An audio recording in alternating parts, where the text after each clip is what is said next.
Muy buenas chicos, bienvenidos a un episodio muy especial para nosotros, para Jorge y para mí. Dentro del deporte femenino creemos que hay que dar mucho más pie a entender una situación que en España puede ser más o menos peculiar. En este caso tenemos con nosotros a Kim Gómez para darnos desde Estados Unidos, desde la Universidad de Western Michigan, varios de los temas que tenemos pensados abarcar acerca de, bueno, cómo es la evolución de un estudiante que quiera dedicarse al mundo del baloncesto, de cómo ha sido también tu llegada ahí, porque no sería fácil, Kim. Así que lo primero de todo, muchísimas gracias por aceptar nuestra invitación y por charlar con nosotros un ratito.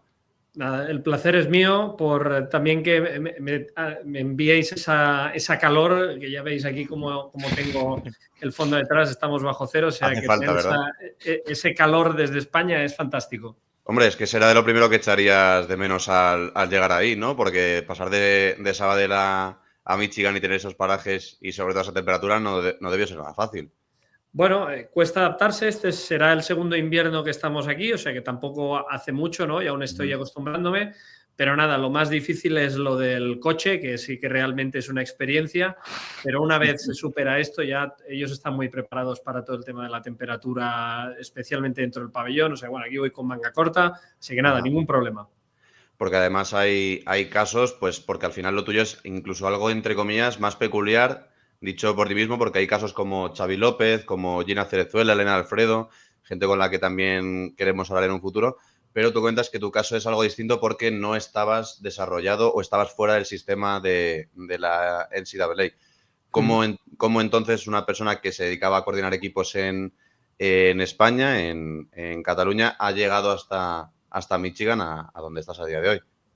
Bueno, y voy a intentar resumirlo muy rápido, ¿no? Ujú, Pero bueno, yo mi cercanía con el baloncesto NCAA era más hacia lo que tiene que ver como aficionado, ¿no? Como podéis ser vosotros, ujú, tanto masculino como femenino.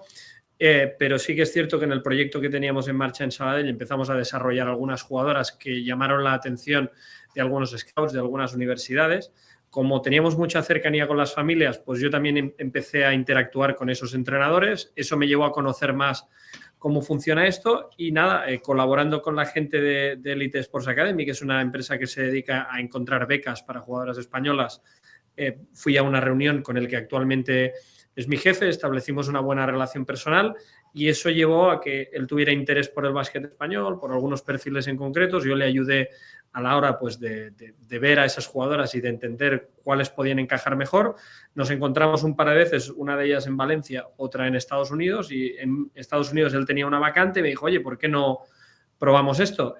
Bueno, el proceso es muy lento para obtener la visa aquí, no es nada fácil. ujú. Tardó, pues yo creo que 5 o 6 meses perfectamente. Al final Joder. se concretó y nada, aquí estamos. ¿Y qué es lo que le llamó la atención del baloncesto español, de las chicas españolas?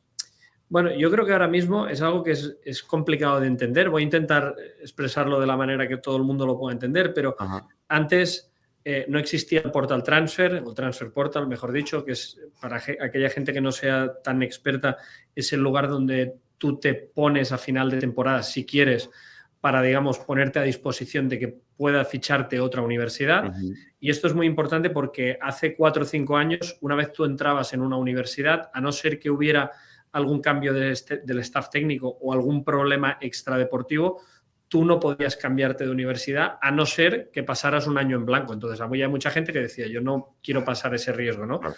Cuando se abre el Transfer Portal, lo que hace es que haya mucho más cambios de universidades, por tanto, que las jugadoras haya más fluidez de unas a otras, y esto hace que muchas veces estés compitiendo varias universidades por la misma jugadora, ¿no? Entonces, oye, Europa puede ser un portal donde no hay tanta atención, de donde podemos sacar jugadoras de un talento parecido o similar o algo diferente, y tener a alguien que conozca el mercado europeo y el español para ser más concreto, pues yo creo que es lo que le abrió la puerta a este tema, sobre todo esto. Ujú. ¿Quieres preguntarle tú algo, Jorge?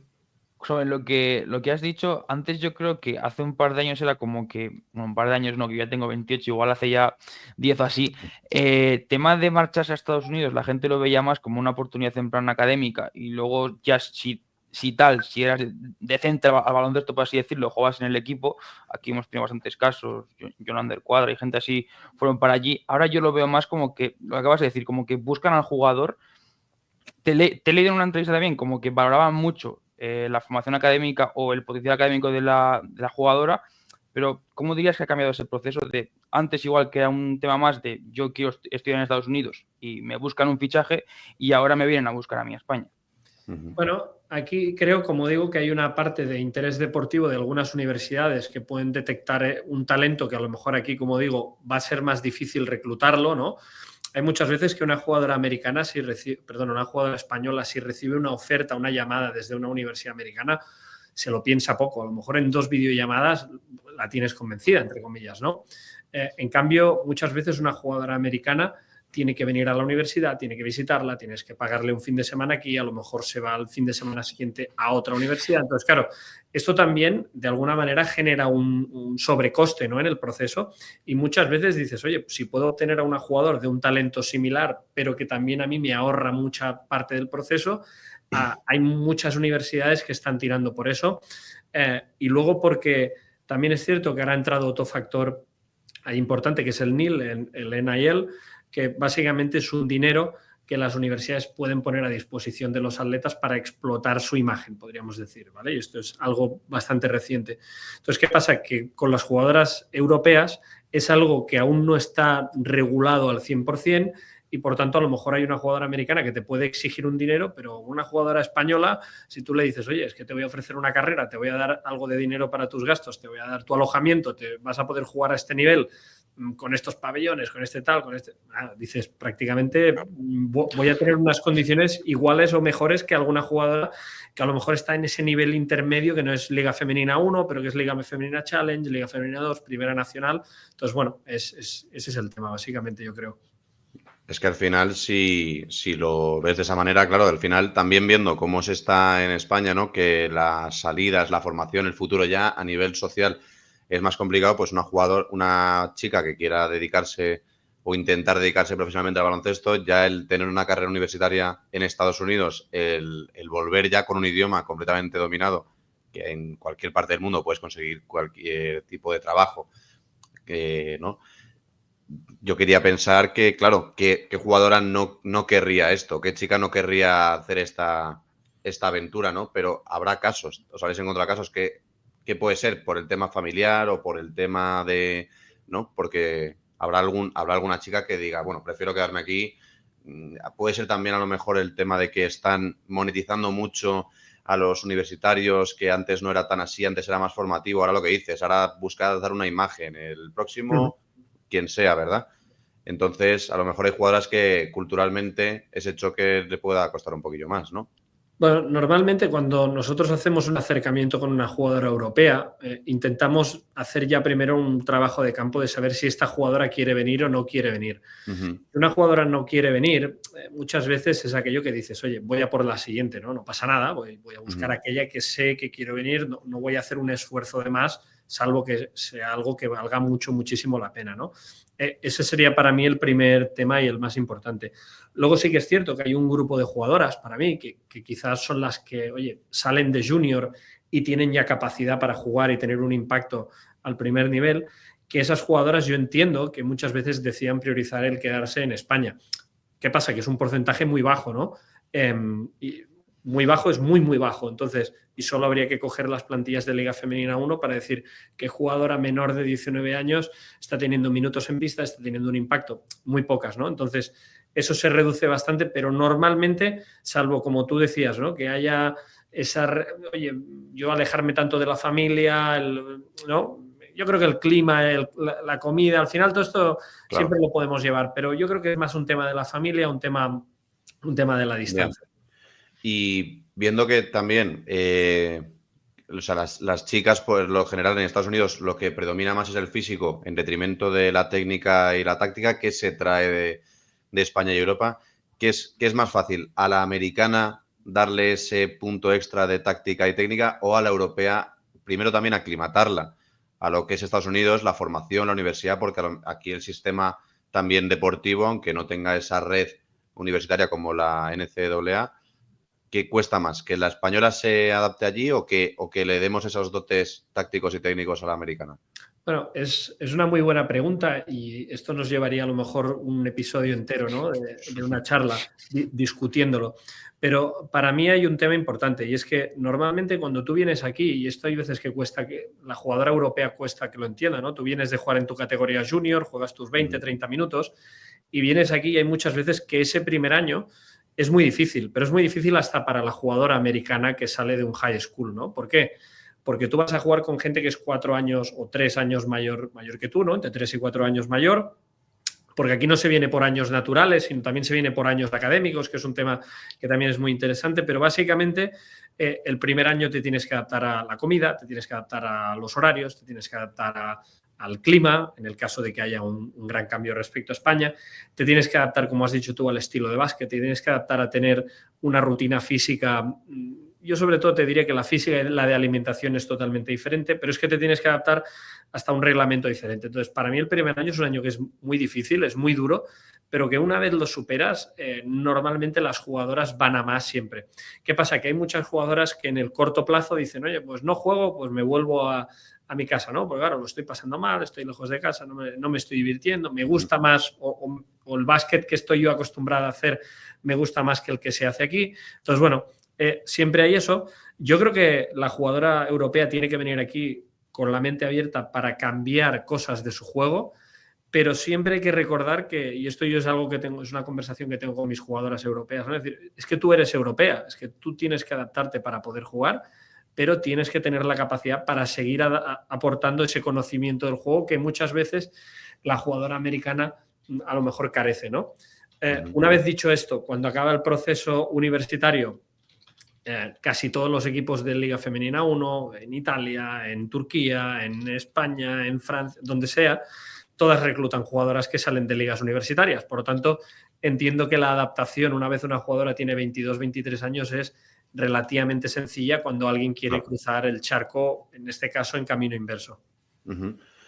Y les iba a preguntarte también, claro, porque el tema de, pues eso, todo el tema de la adaptación de las chicas, el primer año ya de por sí les cuesta, en el último año se lo pueden tomar distinto psicológicamente en cuanto a que a lo mejor hay chicas que van allí con la confianza y con el intento de quedarse allí porque al final se adaptan, porque los 2-3 años estos que hay entre el primero y el cuarto, ¿no? Esa adaptación al final se aclimatan, les gusta el clima de la competición, de la profesionalidad, de verlo cerca.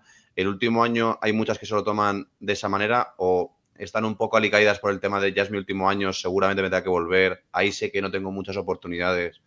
No, me da la sensación más, es decir, yo lo veo más, esto que comentas que también es muy importante, lo veo más con la jugadora americana, porque la jugadora americana de universidades de tamaño medio, como puede ser el mío, diría que el 70%, el 80%, su aspiración es encontrar un trabajo o incluso hay muchas que por el tipo de ecosistema económico que hay aquí ya se gradúan y ya tienen un trabajo, ¿no? Pues porque llevan años haciendo prácticas en empresas, etcétera, etcétera. Eso es algo que es muy importante a la hora de reclutar por parte de determinadas universidades, ¿no? Al menos en el nivel en el que yo me muevo, que sería el de las mid-majors. Entonces, ¿qué pasa? Que hay mucha jugadora que sí que noto la americana que ese último año hay un poco de agobio porque va a ser, es que me quedan 5 partidos y no volveré a jugar a básquet en mi vida, ¿no? Eso a veces es muy complicado. Para la jugadora española yo no lo veo tan claro porque aunque sea volver a casa, vas a tener un equipo en Primera Nacional, en Liga 2, en Liga 1, en Liga Challenge. Vas a ser mucho más preparada, ¿no? Exacto. Y al final ya lo sabes, oye, pues mira, voy a volver a casa, voy a poder estar cerca de mi familia, voy a poder encontrar trabajo de esto, voy a poder jugar a este nivel. Entonces, yo creo que para la jugadora americana que no quiere ser profesional sí que es un pelín más traumático, podríamos decir.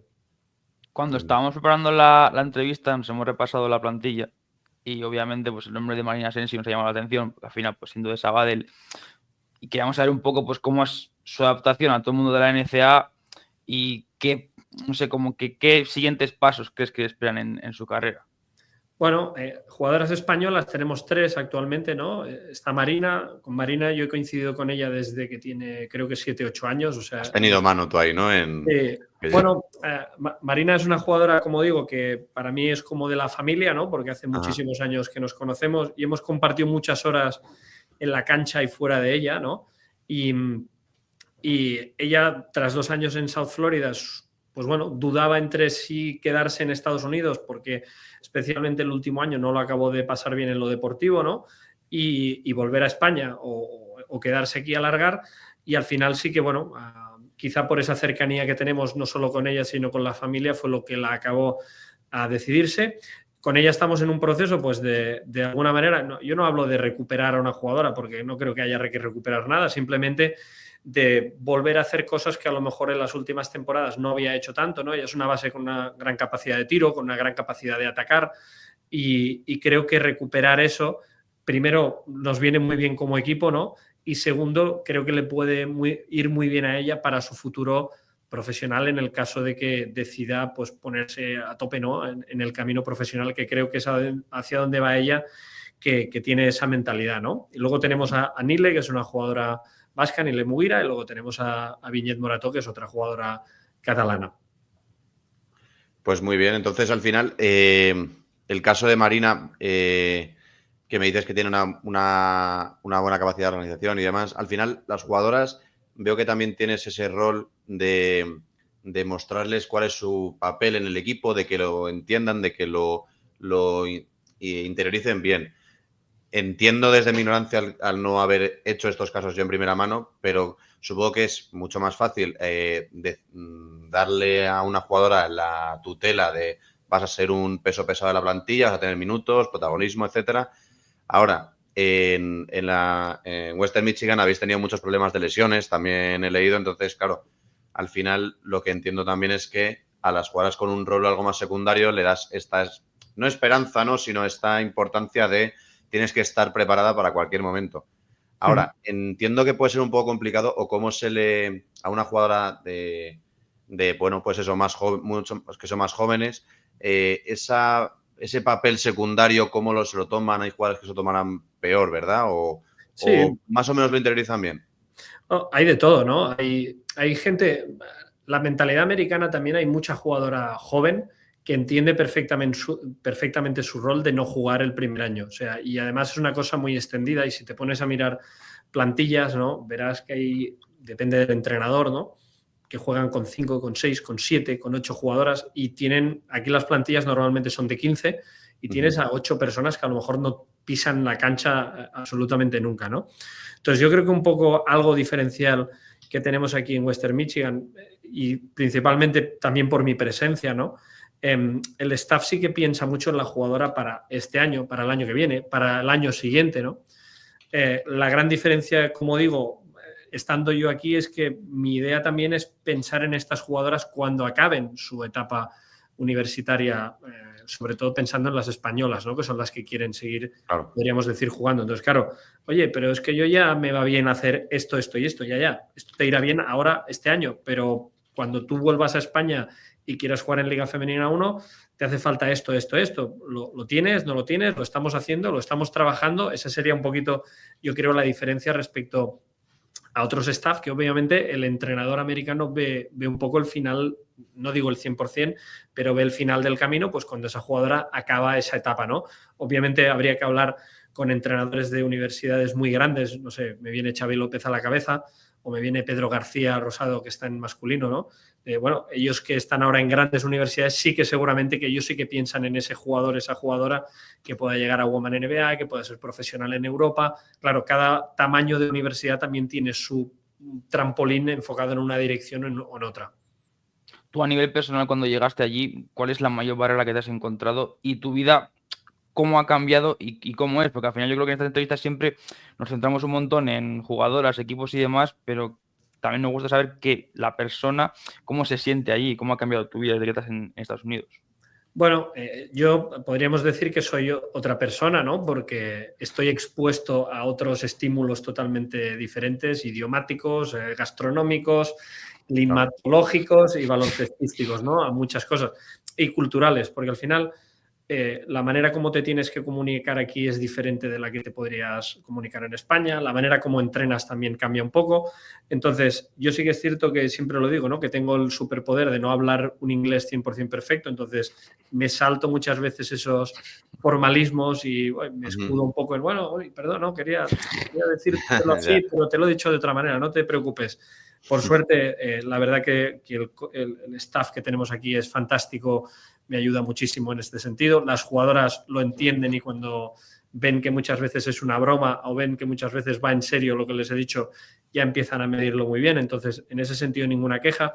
Pero bueno, ahora básicamente, como no tengo a mi familia aquí, estoy 24 horas, 16 en el pabellón, podríamos decir, 15, cuando hay que ayudar a una jugadora, cuando hay que sentarse con la que está lesionada en la sala de tratamiento, pues voy y me siento con ella, cuando hay que enseñar vídeo, cuando hay que cortar, cuando hay que poner por escrito algo que a lo mejor dices, yo lo he explicado, las chicas lo han visto, pero a lo mejor, oye, un soporte, ya sea que se lo enviamos por el grupo que tenemos o impreso para esta jugadora, que oye, que se acuerde cómo tiene que, me lo invento, cómo colocar las manos en el tiro, que ostras, venga, vamos a hacerle un poco todo ese trabajo, ¿no? Entonces, básicamente mi vida pivota alrededor del básquet. Por eso vine aquí, si no, no hubiera venido, ¿no? Si hubiera venido simplemente para vivir la vida, me hubiera quedado en España, que ya estaba muy bien, pero yo he venido aquí para ser el mejor entrenador posible y para tener el mayor impacto tanto en las jugadoras como en el staff en el que esté, en este caso en Western Michigan. O sea, que ves que tienes una oportunidad de ti, que es la que te dieron, de valoran mucho la cultura europea en cuanto a baloncesto y creen que pues tú es lo que estás explotando ahí. Te he notado ambición en esa última frase que has dicho. ¿Cuáles son tus siguientes pasos? ¿Qué crees que puedes, o cuál es tu siguiente objetivo a corto, medio, largo plazo en Estados Unidos? Bueno, sé que sonará muy, muy así, ¿no? De partido a partido, semana a semana, entrenamiento a entrenamiento. Soy del Atlético de Madrid, o sea que me gusta esa frase. No, suena un poquito atópico, pero sí. es esto. Yo, para mí, estar aquí es un sueño desde que era pequeño, ¿no? Desde que vi, creo que el primer partido de la NCAA que vi fue en el 94 y fue un Arkansas contra Duke y dije, oye, papá, ¿esto qué es? Esto es NBA, estos equipos no me suenan, ¿no? Qué ropa más guapa y tal, ¿no? O sea, vi una Final Four y desde entonces para mí eso siempre ha sido pues un sueño, ¿no?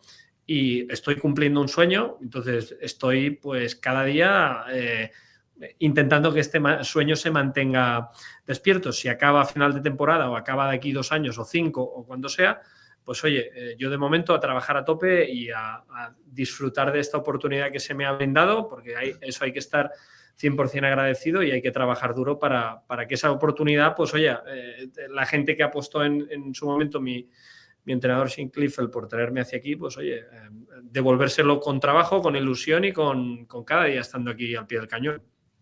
Bueno, y es que al final yo creo que incluso todo lo contrario está en progresión porque ya son varios casos, como has comentado antes, de nombres de entrenadores, de gente de scouting, etcétera, que aporta a las universidades, como los que hemos dicho al principio. Entonces yo creo que eso va a ir en un auge, ya no el tuyo personal, pero el auge o la motivación de los europeos al final es ir a Estados Unidos a desarrollar su idea de juego. ¿Crees que hay una fuga de talento, ya sea tanto como jugadores como gente de banquillo a Estados Unidos? ¿Eso crees que perjudica o es como no un toque de atención, por así decirlo, pero sí que una señal de que a lo mejor las cosas no se están haciendo bien en Europa? ¿No tiene nada que ver con esto segundo?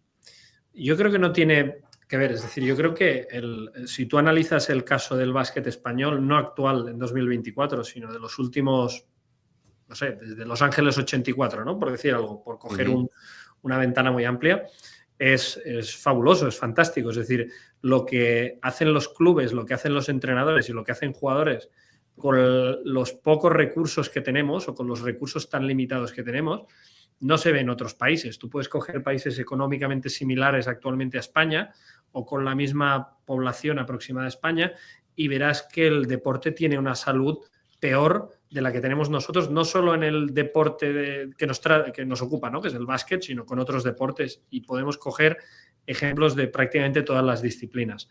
Ahora bien, fuga de talentos, yo creo que simplemente la gente, la fuga de talentos normalmente se produce también cuando se produce en un campo laboral propiamente, se produce porque hay lugares donde hay más recursos destinados a tu trabajo, destinados a un salario o destinados en este caso a unas condiciones. Entonces yo creo que la gente no busca tanto el que haya un básquet mejor en este caso, sino buscan más oportunidades eso, en lo económico, en los recursos, en la disponibilidad, en, Claro. eso, en la proyección futura, ¿no? En todo eso. ¿Echas de menos que sea en Estados Unidos? Porque al final, porque yo creo que también escuchando la motivación que has tenido de ir ahí, yo creo que es el aroma que envuelve todo al baloncesto, a universidades, etcétera, es también lo que llama muchísimo la atención. Porque ya sé que el tema es mayoritariamente económico, pero no se puede hacer algún esfuerzo para que en España, ya sea España o Europa, se pueda traer un poco el modelo adaptándolo a las posibilidades que tiene. Porque al final es un tema que puede motivar a futuros jugadores a decir, oye, ¿para qué me voy a ir a Estados Unidos si en Europa puedo tener una formación igual o mejor y ya estoy aquí, no me tengo que marchar a otro continente? Ahí hay mucha cosa a hacer. Yo, en alguna vez que hemos tenido alguna entrevista, algún podcast, algún medio escrito, me han preguntado un poco al respecto y me parece que es una inquietud muy sana que la tengamos, ¿no? Porque eso quiere decir que queremos que el deporte de nuestro país pues siga adelante, ¿no? Para mí hay varios escenarios. Uno es hacernos preguntas, ¿no? ¿Cómo de conectado está nuestro sistema universitario, nuestro sistema educativo con los clubes? Ya no hablo ni tan siquiera el universitario, es decir, muchas veces, y esto lamentablemente lo sé porque lo he vivido y gente que nos esté escuchando le estará pasando, entreno un equipo cadete y entreno a las 9 de la noche porque no hay canchas disponibles, porque la gente está hasta las 5 de la tarde en el colegio, ¿no? Es decir, ¿qué se puede hacer para que nuestro sistema educativo, que está muy bien, pero que no es el mejor del mundo, cómo podemos hacerlo para que eso pueda encajar mejor con el deporte? Es decir, le damos el valor que toca al deporte como sociedad, intentamos involucrarlo, ¿no? Yo creo que el básquet masculino y femenino prácticamente no es sostenible en lo económico, ¿no? O sea, yo conozco casos de clubes de primerísimo nivel que tienen que hacer auténticas virguerías para llegar a final de mes y para ser competitivos en lo deportivo y en lo económico, en lo social, etcétera, etcétera. A mí me viene un poco, después de un año aquí, esto se lo dije en un podcast y me dijeron, hombre, ¿qué dices, loco? Y decía, oye, es que hay muchas veces que a lo mejor sería más sencillo que el deporte que realmente genera dinero en España es el fútbol. No hay ninguno más. Yo solo veo prácticamente la solución de que clubes de fútbol puedan apadrinar clubes de baloncesto o fusionarlos o absorberlos. Habría que estudiar fórmulas, ¿no? Pero con 100.000 euros, que eso para el fútbol es un dinero que es limosna, puedes montar un muy buen equipo. Pero un club de básquet para generar 100.000 euros sin recurrir a ayudas públicas, etcétera, etcétera, es una auténtica odisea, es muy difícil.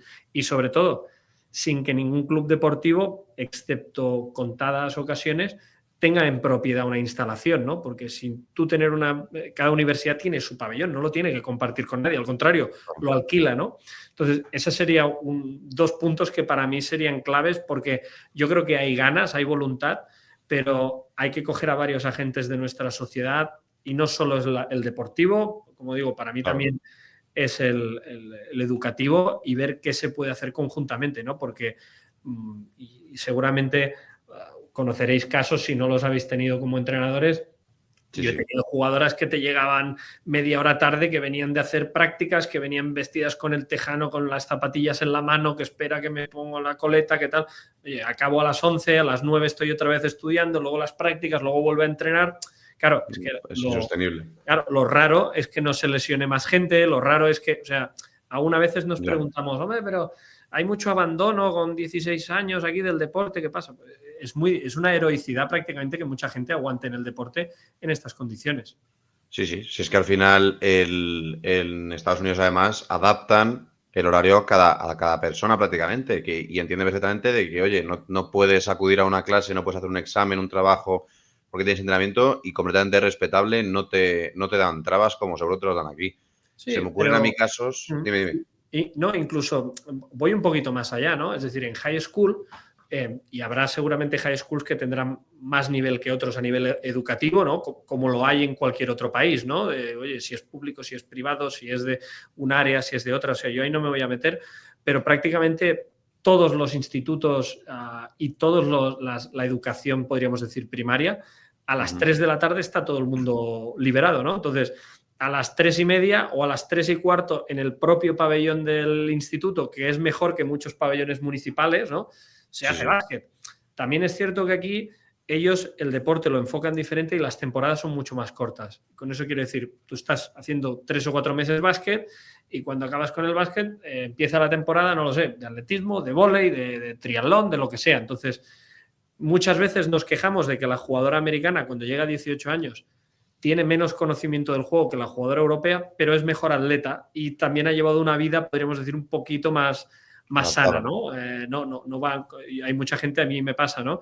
Que cuando se acaba ese cuarto de eso, especialmente en el deporte femenino, que se pasa primero de bachillerato, ahí hay una caída en barrena de licencias. ¿Por qué? Porque también hay que decirlo, y esto a veces cuesta expresarlo así, ahora voy a decirlo en plan a lo burro, ¿no? Pero las chicas generalmente son mucho más serias que los chicos, se lo toman todo mucho más en serio. Entonces, tú estás ahí suspendiendo 6, pero bueno, pero juego en el junior, me da igual. También una chica te saca un 6 y deja el equipo. Entonces, esta es una realidad sociológica también. Que hay que tocar ahí, claro, porque al final tiene sus cosas buenas, porque estás viendo que lo que has comentado, hacer las temporadas más cortas, de adaptarlo todo al deporte, al final les atrae, es un modelo que ha funcionado. Otra cosa es que en lo académico ya puede haber otro tipo de problemas. Y es que al final en España se me ocurren casos con identidad. Pues aquí hemos tenido en varias ocasiones la oportunidad de hablar con Pepo Hernández, que es un hombre de puro patio de colegio, de un colegio con una identidad increíble como es el Estudiantes. Y eso funcionaba, porque tú a día de hoy, en 2024, con un Estudiantes que es muchísimo más diferente a lo que era antes, la gente se sigue identificando perfectamente con ese colegio. La gente acababa el colegio inmediatamente, ya empezaban los entrenos y ha tenido una identidad que se ha mantenido durante toda su historia. Y es algo que, por suerte o por desgracia, el resto no lo ha llegado a hacer. Y a lo mejor esto era un buen ejemplo en el que basarse en España, dentro de sus posibilidades, y que al final no. Entonces, por suerte o por desgracia, al final todo es dinero y hay casos en España que por muchísima menos cantidad de la que hemos hablado han habido problemas, pues como para formar esto, ¿no? Sí que hay en España casos de equipos que han intentado lo que te has dicho antes, equipos de fútbol que cogen equipos de baloncesto, el Barça lo intentó, que parece que iba con mucha fuerza, hay muchos casos, pero creo que al final es lo que tú has dicho, que no hay suficiente empuje y que no se están dando tampoco las circunstancias. Yo soy de Vitoria, considerada una ciudad de baloncesto por toda la gente, el Alavés subió a primera y el baloncesto pasó en segundo plano. Entonces, creo que eso también quita mucho impulso. Aquí el Araski, por ejemplo, empezó en Nacional, acabó ascendiendo hasta Liga Femenina y Araski mete los fines de semana 300 personas en un pabellón en el que caben 3.500. Entonces, al final, es muy complicado que tú consigas que el deporte femenino progrese si tampoco apoyas de esa manera. Para mí, y esta es una gran diferencia, y seguramente si me hubierais entrevistado antes de venir aquí os estaría dando una visión totalmente diferente, pero al final gana uno, ¿no? La competición, la que sea la ACB, sea la Liga Femenina, sea gana uno. En la NCAA ganan varios porque ganas tu conferencia, ¿no? Que ese sería otro gran premio, pero lo que me vengo a referir es aquí las universidades, la visión que tienen, y pasa muchas veces también con los equipos de la NBA, no es solo ganar, es impactar en la comunidad, ¿no? Y impactar en la comunidad porque también generas un retorno de que si tú estás involucrado con la comunidad, prestando servicios, oye, invitando a gente que venga al pabellón, ya, pero no pagan entrada y eso, ¿no? Aquí hay veces que yo cuando vengo a España y pido una entrada, no sé, para ir a ver a un equipo catalán, ya tengo que mover cielo y tierra como una entrada, ¿no? De que vas a dejar de ganar 15 euros, ¿no? Entonces, aquí muchas veces está todo esto abierto a la comunidad porque se piensa un pelín más allá. Claro, no son clubes de básquet, no son clubes de fútbol, son instituciones educativas enraizadas con ciudades o con poblaciones o con regiones, pero básicamente de lo que estamos hablando es esto, que luego esta gente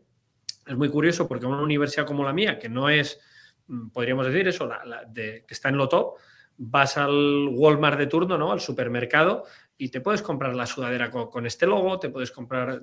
Entonces, claro, es que económicamente, como hay una identificación con lo mismo, eso acaba generando también dinero, ¿no? De manera indirecta. Entonces, creo que es un tema interesante y aquí, por desgracia, la cabra tira para el monte, el de fútbol quiere ganar lo suyo, oye, pero que no tienes el dinero, me da igual. Entonces, para mí es muy importante todo este tema de la responsabilidad social, que sí que hay clubes que lo están llevando muy bien y hay algunos ejemplos buenísimos. tanto en baloncesto como en fútbol como en otros deportes, pero creo que es donde hay que hacer mucho más trabajo para involucrar a la gente, o sea, porque la gente al final, si no ganas, no va a verte. Entonces, como no siempre vas a ganar, tienes que hacer cosas diferentes para involucrar a tu población. Sí, total. Estamos justo hablando de cómo está mejorando a bien. Yo sigo, como hemos comentado antes fuera de directo, que la Women NBA para mí es una de las mejores competiciones que hay. La temporada pasada, con todo el boom de Angel Reese, Caitlin Clark y demás, ha habido partidos que los ha visto más gente prácticamente que la NBA. Quiero saber de tus jugadoras si hay alguna que tenga aspiraciones de jugar en un Women NBA y si esa restricción, por así decirlo, de la cantidad de jugadores que hay en la Women NBA y que hay un montón que draftean en puestos altísimos y que acaban fuera de las plantillas el año siguiente, es más un obstáculo o una motivación para ellas para poder llegar a ese objetivo. Yo creo que la Women NBA, por lo que comentas, ¿no? Por la falta de equipos, ¿no? Hay muy pocos equipos. Hay veces que hay que recordar que en la NBA no sé si son 28, 29, ahora no recuerdo cuántas. 30, en la NBA son 30. 30 ahora, vale. Creo que en la Women NBA son 12, ¿no? Entonces ya comienza a hacer números, ¿no? Yo creo que aquí no puedo hablar por universidades mucho más grandes, ¿no? Como decía, pero sí que universidades de nuestro nivel, incluso la mejor jugadora, por ejemplo, pienso en Quenisha Lockett, que fue una de las mejores jugadoras de nuestra conferencia el año pasado, está jugando en Alemania, en primera división, es un buen nivel. A lo mejor de aquí 2, 3, 4, 5 años tiene la posibilidad de jugar en la Women NBA, pero creo que en conferencias de nuestro nivel, porque esto hago un pequeño stop, ¿no? En la NCAA hay 360 equipos.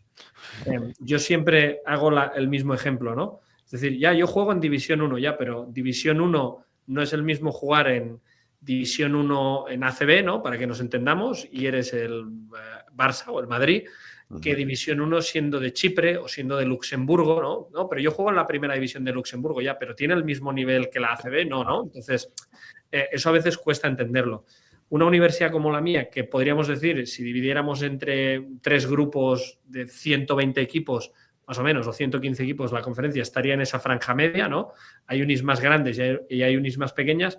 Yo creo que incluso ya en la zona media, la aspiración de la Women NBA es visto como algo muy en el futuro, como algo muy difícil, como para llegar a la Women NBA no voy a llegar directo desde la universidad, voy a tener que invertir tiempo en ligas menores antes para luego dar el salto. Entonces esto está bastante normalizado. En grandes programas de lo que sería el top 100 o top 120 de universidades, ahí yo sí que creo que hay mucha gente que quiere ir, pero también es cierto que prácticamente solo las top van a poder acceder a ese límite, podríamos decir. ¿Y hay alguna posibilidad? O sea, al final entiendo que es el final del prestigio de la universidad, pero también en tu figura también puede estar un poco el papel ese de vamos a intentar potenciar esta universidad, vamos a intentar hacerla más atractiva para que las jugadoras ya vean Western Michigan como una pequeña oportunidad mayor de llegar a mi objetivo. Claro, en Estados Unidos intento siempre resumirlo porque son temas que son muy complejos. Claro, piensa que muchas veces la jugadora, y ahora esto va a sonar un poco extraño con nuestra mentalidad, ¿no? La jugadora europea quiere venir aquí a intentar ser mejor jugadora, a estudiar, a tener esta vida, ¿no? Y luego, oye, cuando acabe, vuelvo a Europa y juego. Pero muchas veces la jugadora americana, y esto suena muy, muy a película, pero es así, quiere conseguir una beca para estudiar en esa universidad porque académicamente yo sé que, mira, por ejemplo, nosotros tenemos un cartel aquí en la entrada de Kalamazoo, ¿no? De nuestro pueblo, que pone, si te gradúas en Western Michigan, tu posibilidad de tener trabajo es de un 95%, porque el sistema universitario es diferente del español o diferente del europeo, me atrevería a decir. Digamos que ya te impulsa, te mete en el mundo laboral, ¿no? Aquí prácticamente no hay tasas de paro, entonces, claro, también es un escenario diferente. En España, que tenemos un paro juvenil, creo que es récord de Europa. Histórico, sí. Correcto, si no voy equivocado. Entonces, claro, ¿qué pasa? Que aquí hay muchas jugadoras que son ellas las que se te ofrecen, hay otras que tú las vas a buscar, obviamente, pero que hay muchas veces que no se van al mejor equipo, se van a tu facultad porque saben que en tu facultad, si estudia enfermería, si estudia business, si estudia marketing, va a tener mira, tenemos el caso nosotros de una jugadora que cuando acabe este año es su último año, es una jugadora de 5º año, pudo hacer un año extra por el tema del COVID, que en cuanto acabe la temporada tiene ya un contrato firmado con una empresa para empezar a trabajar a tiempo completo y a lo mejor puede ganar aproximadamente al año $100,000 de salario. Entonces, esta jugadora, sus padres no pensaban, no, pero vamos a ir a este equipo que es un pelín mejor. No. Claro. Entonces, claro, por eso digo que es diferente. Si seguramente analizamos, pues, South Carolina, Yukon, Iowa, ¿no? Los grandes programas de Estados Unidos, no sé, donde está Xavi, TCU, tal. Entonces, esto sí que a lo mejor la jugadora va más enfocada a querer ser profesional, pero la gran mayoría van enfocadas a dónde puedo ir a estudiar para poder luego tener la mejor vida posible, ¿no? Yo tengo el caso de una jugadora que fue la segunda máxima anotadora de nuestra conferencia la temporada pasada, una jugadora maravillosa de estas que son especiales. Oye, que me han preguntado por ti, esta persona que conozco en Grecia, que oye, que en España sé que están buscando una anotadora, ¿qué tal? Para jugar en tu posición. No, yo voy a trabajar aquí porque es que, oye, ¿cuánto se gana en España? No, pues mira, puedes ganar, no sé, 2.000 al mes. Esto lo gano yo, no sé, ganaré 80.000 haciendo este trabajo en la oficina de mi padre. Bueno, pues ya está. Es el capitalismo también que vive Estados Unidos, que es mentalidad de dinero, dinero, dinero. Entonces, lo bueno es que el deporte es algo que culturalmente han tenido toda la vida. Entonces, bueno, y para muchos jugadores y jugadoras es su forma de salir de un nivel de vida a lo mejor más pobre o que no tengan tantas aspiraciones, pues la universidad es salía lo que dices. Tienes un 95% de posibilidades si entras a esta universidad de conseguir un trabajo. No, y luego hay muchas veces, claro, tú te viene a la cabeza el tema de que dices, no, hombre, pero claro, hay mucha gente que utiliza el sistema universitario americano para escapar de la pobreza, ¿no? Y te viene a la cabeza el chico o la chica de un gueto, de una gran ciudad. Pero es que son familias de clase media normal. Pero claro, es que si, por decir algo, no lo sé, ahora voy a hablar de manera muy aleatoria, pero es que a lo mejor una escuela mid-major como la mía puede costar entre 40 y 50.000 dólares al año. Entonces, que tu hija se gradúe en 4 años en una universidad, hay que hacer un desembolso de 200.000, o sea, y fácil, ¿no? Claro. Pues claro, ya no es que seas rico, que seas pobre, es que una beca te salva 200.000 euros, 200.000 dólares fácilmente, ¿no? Eso es lo que buscan todas, claro, por eso. Y me parece muy buena opción oye, por tenerlo un poco en consideración con Europa, hay gente que no se puede permitir el lujo de ir a la universidad porque dices que cuesta ese dinero, pues a raíz del deporte es como puedes acceder a ello. Y eso te puede dar muchos beneficios, primero, de salud y sociales también, la mentalidad del deporte, ¿no? También un poco. Mencionaste antes que, bueno, sobre todo al principio, que es que se me ha venido justo a la cabeza ahora porque creo que lo has mencionado también, que es el tema también un poco de que tienes la labor de también hacer ese scouting de qué jugadoras puedo traer de otras universidades y demás. ¿Cuán complicado es el tema de convencer a una jugadora de vente a nuestro programa, etcétera? Eso me produce bastante curiosidad. Bueno, traer a una jugadora interior es muy difícil siempre, porque como hay menos, claro. Es complicado, ¿no? Entonces, ¿qué pasa? Sí. Ahí es difícil.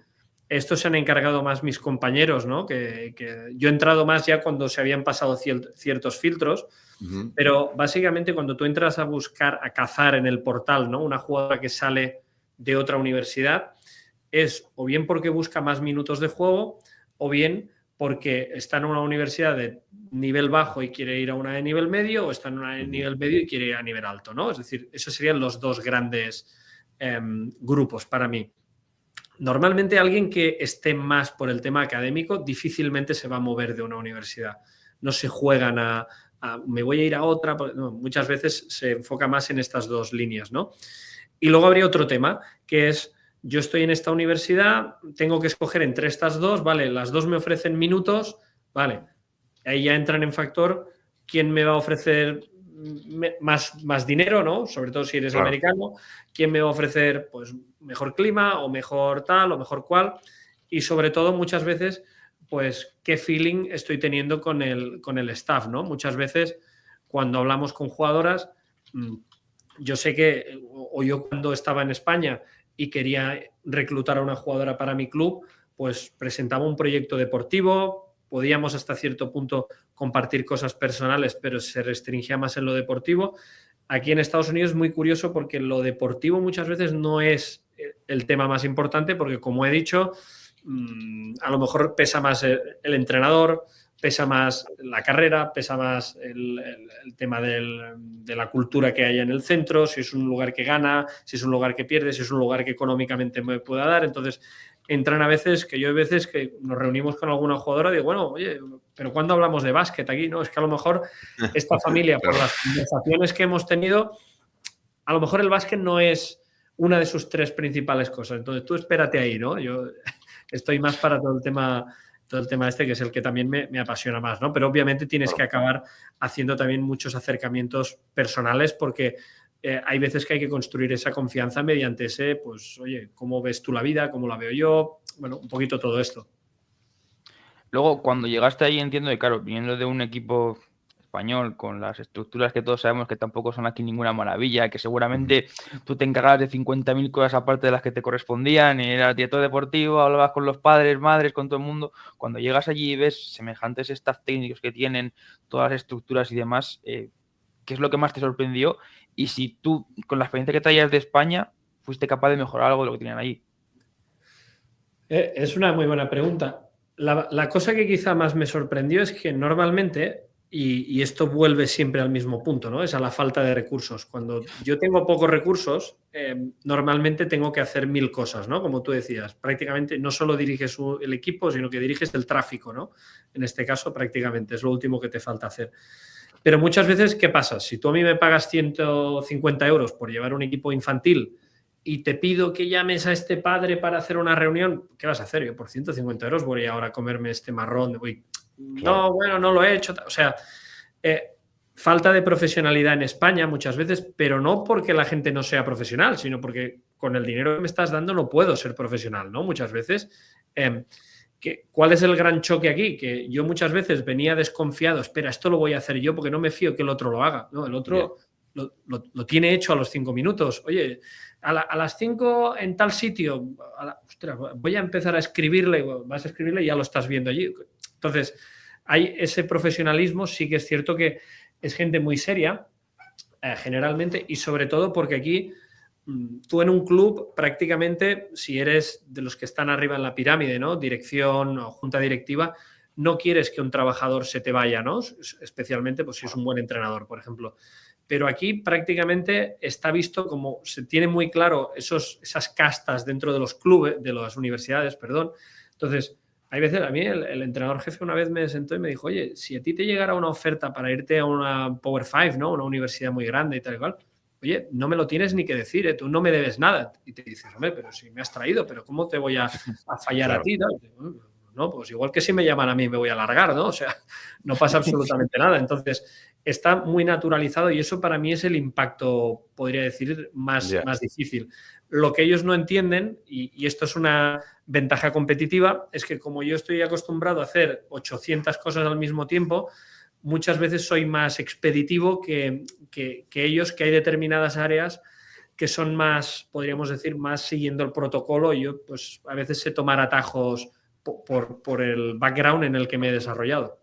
Hombre, es que al final ellos son, por así decirlo, 400.000 entrenadores, ¿no? Por cada posición, cada área técnica, táctica que se pueda llevar en un equipo, siempre hay un especialista en algo. Entonces, al final yo creo que aquí en España, al tener esa falta de recursos, te has tenido que buscar tú el ser un todoterreno. Eso es algo que ahí no ha hecho falta porque siempre han tenido al especialista en X, al especialista en Y y el especialista en Z. Veo, y tampoco te vamos a robar mucho más tiempo, que ya se te ha ido toda la luz de detrás. Veo que hay una falta muy grave, sobre todo también de interés en España en tener algo tan, para mí, enriquecedor, porque al final tú ves cómo vamos, no sé si lo seguirás mucho o no, pero en el mundo de los podcasts, de los medios de comunicación, de canales como el nuestro, hay a montones, o sea que el interés es muy grande por la parte de los jóvenes, de los españoles, en hablar, en ver, porque al final, como has visto, tampoco tenemos el foco en qué tal esta jugadora, qué tal tu progresión del año 3, ya la cultura, el punto de vista que sería algo muy enriquecedor, sobre todo para que los talentos jóvenes en España no tuvieran que buscar su solución profesional en el extranjero, sino aquí. Y veo algo que por lo menos, no sé si compartirás conmigo la opinión, es algo que va a ser muy difícil, incluso desgraciadamente imposible de cambiar esa mentalidad en la sociedad española. Se ha instaurado tanto tú tienes que estudiar tus 4 años de universidad y luego búscate la vida. Ahora, pues ya por los temas sociales cuesta todo mucho más, a los chicos jóvenes como nosotros. Y entonces, a mí me apena bastante, supongo que a ti también, el tema de que parezca que las soluciones sí, más o menos las tenemos ahí en la cabeza de qué puedes implementar de Estados Unidos a España, pero es que es prácticamente imposible. A ver, es complejo, ¿eh? Porque aquí entramos en temas sociales también, porque Claro. además en España ya no es sácate los 4 años, ahora también hay sácate los 4 años y un máster, Y ¿no? un máster, sí. Y intentas empezar a trabajar con 26 o 27 años, claro, pero no tengo experiencia, pero buscan a alguien con experiencia, ¿no? Entonces ya nos meteríamos también en un tema mucho Social. más complejo. Pero yo siempre digo lo mismo, yo creo que primero tiene que haber la voluntad. Es decir, aquí nos podemos quejar todo lo que queramos de que se nos pueden ir, hablamos de jugadoras y de jugadores, ¿no? Sobre todo de jugadoras. Pero el volumen de entrenadores españoles que hay por el mundo está al nivel de los serbios, está al nivel de los propios americanos. O sea, hay en todos los continentes, hay uno o varios entrenadores en todos los niveles prácticamente. Entonces, tiene que haber primero una voluntad, pero la voluntad solo no vale. Tiene que haber un plan no sé, a 5, a 10 años de cómo lo vamos a hacer, cómo nos vamos a coordinar a las diferentes estructuras para hacer que esto funcione. Es muy difícil. Yo he tenido a gente que ha venido aquí, muchos entrenadores a veces me contactan, oye, ¿qué tal? ¿Qué cual? Oye, vente aquí, yo tengo mi apartamento, duerme en un colchón que tengo allí para invitados, no te preocupes que no tengo muebles, no te vas a chocar con nada, entonces en plan ermitaño, ¿no? Ven aquí y conoce esto de primera mano. Y alguna persona que ha venido aquí a mi casa, que era un poco más reacia, el básquet americano, pero tal. Claro, cuando ven esto dicen, hostia puta, pero ¿cómo no van a venir aquí? Si esto es una maravilla, ¿no? A nivel de recursos, insisto, luego te puede gustar el tipo de básquet que se hace, o sea, luego ya podríamos entrar en el tema estético, pero en el tema funcional es muy difícil y yo creo que hay que empezar por pequeñas cosas y a partir de ahí irlas desarrollando, pero insisto, es difícil porque las primeras que no quieren oír hablar nada de esto son las universidades. Claro. Ahí tendría que involucrarse el Ministerio de Educación con el de Deportes, coordinarse para que... O sea, esto es un tema muy grande. Esto no lo puede decidir un club o un entrenador o un coordinador de un club, la junta directiva. Oye, tenemos mucha voluntad de hacer cosas. Esto es prácticamente imposible si no se involucran las capas más altas de nuestra sociedad.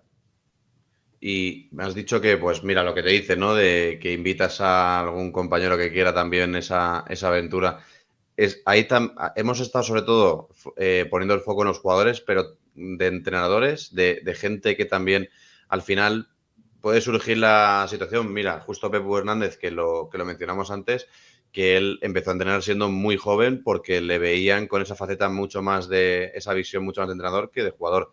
Y yo creo que en España cada vez se está instaurando más esto, de que hay jugadores que tienen esa visión que a lo mejor como jugador no les va a potenciar y con entrenador sí.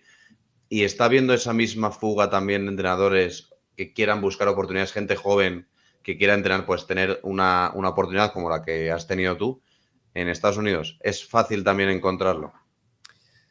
Creo que es más fácil encontrarlo, es decir, el baloncesto español a nivel mundial está muy reconocido en toda Europa, está muy reconocido en África, en Asia. Ahora bien, en Sudamérica, en Centroamérica, o sea, realmente cuando tú dices, oye, soy entrenador español, ya se te presupone un nivel, ¿no? Luego tú lo tienes que demostrar, ¿no? O sea, claro. Eso es una cosa diferente. Pero sí que es cierto que en lo que sería el baloncesto estadounidense, canadiense y australiano, ¿no? En ese baloncesto de origen anglosajón, hay un gran desconocimiento de lo que pasa en el resto del mundo baloncestísticamente hablando. Y me atrevería a decir que no baloncestísticamente hablando en determinadas áreas también, ¿no?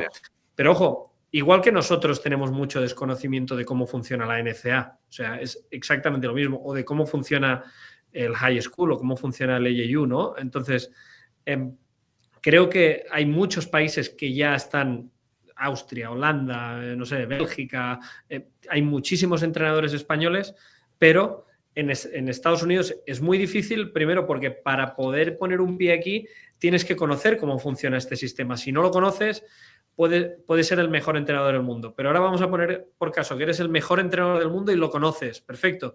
Ahora tienes que adaptarte a esto, que no es tan fácil, porque claro, ellos hacen su baloncesto con sus características especiales, con su reglamento diferente, entonces con su idiosincrasia. Entonces hay que estar muy abierto de mente para todo esto.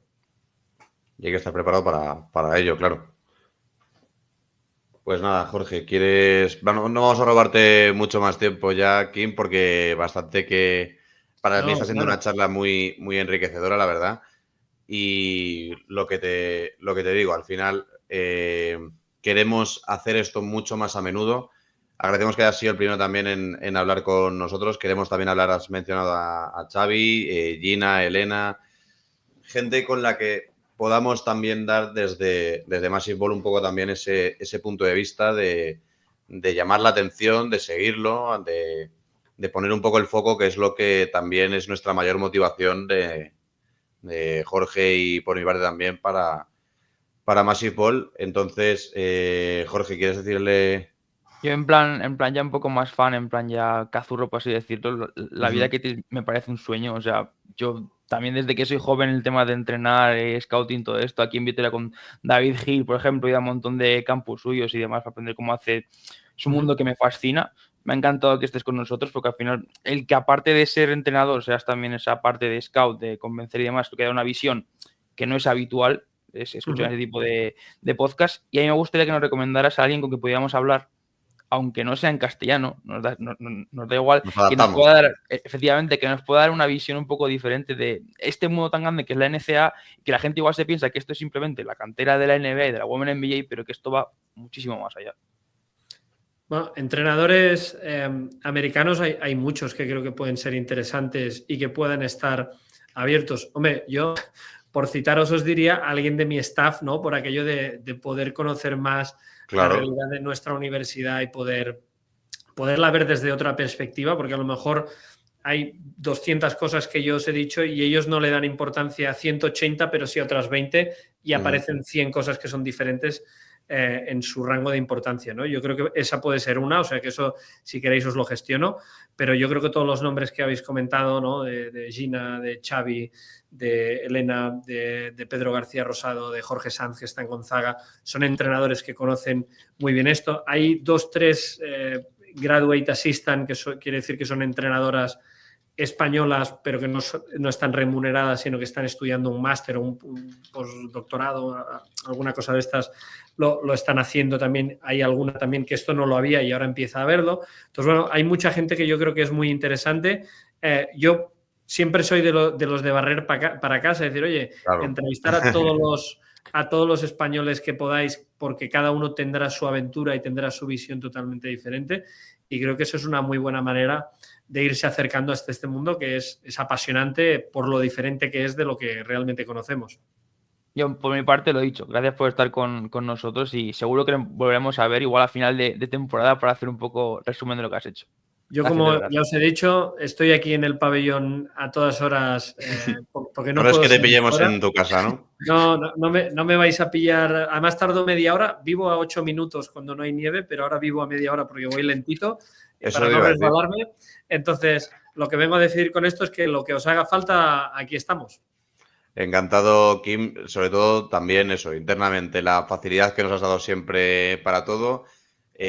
Las muy buenas e interesantes respuestas que nos has dado. Espero que a la gente le valga esta charla, que es lo que buscábamos, ¿no? Que sea enriquecedora, que a más de uno le haga reflexionar sobre su futuro. Tú al final recomiendas, supongo, claro, a la gente a que, oye, pruebe esta aventura, ¿no? A todos los jóvenes, de que es una experiencia que les va a venir muy bien de cara a su futuro y su presente también, ¿no? Yo recomiendo que si eres jugador, jugadora, como mínimo desarrolles las habilidades para poder tener la opción. Luego, tu nivel deportivo, tu suerte, te llevará o no te llevará, ¿no? Porque a lo mejor no te lleva a la NCAA, pero te lleva a poder irte un año de Erasmus a Italia y poder, oye, hablo inglés, me manejo con el italiano y poder tener una experiencia vital diferente. Pero es que recomiendo lo mismo para los entrenadores, es decir, yo siempre he soñado, pero nunca he tenido como una cosa marcada, vas a venir a la NCAA, hay que hacer lo que sea para llegar aquí. Ha surgido, pero ha surgido porque habían una serie de habilidades ¿no? desarrolladas y, oye, se dieron las circunstancias y acabé aquí. Entonces, para mí lo importante es desarrollar habilidades para intentar poder llegar a tu techo. Bueno, a lo mejor tu techo es NCAA o es China o es en el club de tu pueblo, pero organizando un campus que viene gente extranjera y entonces te puedes manejar. O sea, hay 1000 cosas que hacer, pero muchas veces los entrenadores cometemos el error de solo formarnos en cosas específicamente de básquet, y yo creo que hay muchas áreas que rodean al básquet que si las dominas bien, pues puedes llegar más lejos que no siendo es que soy el que me sé más sistemas y el que mejor ejercicios se sabe. Ya, pero sabes cortar un vídeo, sabes relacionarte con una persona, sabes coger un teléfono, mantener una conversación y tal, puedes apreciar lo que hace este jugador, lo que no hace, puedes ayudarlo cuando tiene un mal momento. Esas habilidades es básica desarrollarlas. Hombre, a veces olvidamos al final también los jugadores son personas que tienen sus problemas, son estudiantes, tienen sus taras en la cabeza y al final no puedes dejar de pensar que son números de haz esto, tienes que mejorar esto, enfoca tu juego en X, en Y, porque son jugadores, pueden tener sus problemas, pueden tener sus límites y ahí también ejerce la función del entrenador, como nos dijo también Pepo en varias ocasiones, son personas y tienes que adaptarte a ellos, y si tienes que estar con ellos hablando hasta las 3 de la mañana, pues lo estás, porque al final sacas lo mejor de ellos. ¿Cómo estás sacando tú, por nuestra parte, lo mejor para nosotros? Y como dice Jorge, hablaremos a ver si a final de temporada tenemos buenas noticias, y si no también nos ponemos en contacto contigo para poder tener otra charlita para nosotros, para Massive Ball. Y nada, y para todos nuestros oyentes, espero que les haya gustado mucho esta charla, tanto como a mí personalmente, y seguro que Jorge también haberla vivido en directo. Que los consejos, las experiencias que os pueda contar Kim os valga más de uno para vuestro adentro. Y personalmente tomamos nota también, Jorge y yo, de a quienes podemos estar para charlar también sobre estos distintos temas que hemos llevado a cabo en esta horita aproximadamente que te hemos robado. Y nada, muchísima suerte, Kim, en el resto de la temporada, y hablamos pronto. Venga, a vuestra disposición. Un saludo a todos. Muchas gracias. Gente.